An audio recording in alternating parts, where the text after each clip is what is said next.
Hi, Right Writers. Cruz here. Thank you so much for joining me. In this video, I am going to be sharing a poem based off of a poetsandwriters.org prompt.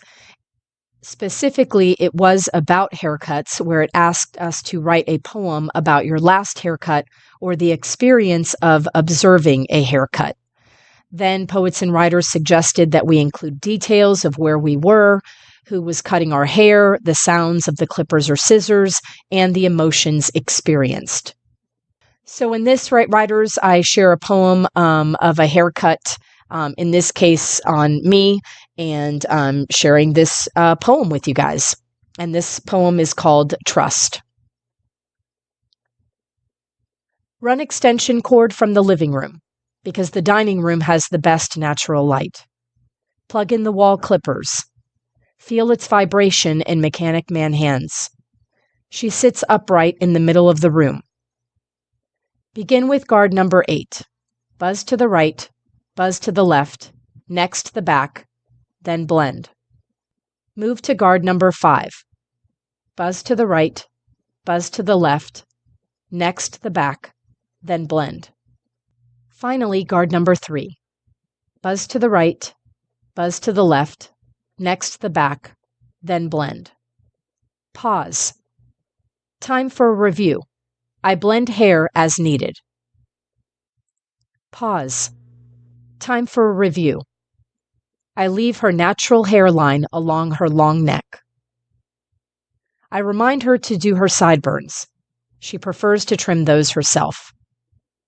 She tells me she never feels dejected when she looks in the mirror. I believe her. I only want to make her happy. I hope you enjoyed that very much. I enjoyed writing that, as that definitely was from personal experience.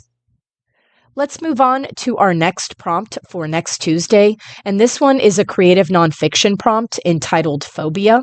In the 1990 film Arachnophobia, directed by Frank Marshall, a family doctor, his wife, and their 2 young children move from San Francisco to a small town in rural California that is soon overtaken by deadly spiders. Dr. Ross Jennings suffers from arachnophobia, an overwhelmingly intense fear of spiders, stemming from a traumatic childhood incident when he witnessed a spider crawling up his bed and over his body and was too paralyzed with terror to move.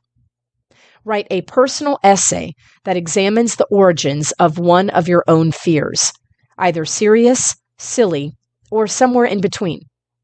Are there elements of your reaction to this object of fear that seem reasonable or irrational? How have you countered, enabled, or worked to coexist with this fear? And so, Right Writers, that is our prompt for next Tuesday involving phobias. Thank you so much for joining me, Right Writers. And while I'd like to say that I'm feeling better, I'm really trying to feel better, but it seems like that's just not happening. So I apologize for the stuffy nose and congestion, and I look forward to seeing you again next Tuesday. Thank you so much for joining me, Right Writers. Cruz out. Love you guys. Have a great rest of your week. Bye-bye.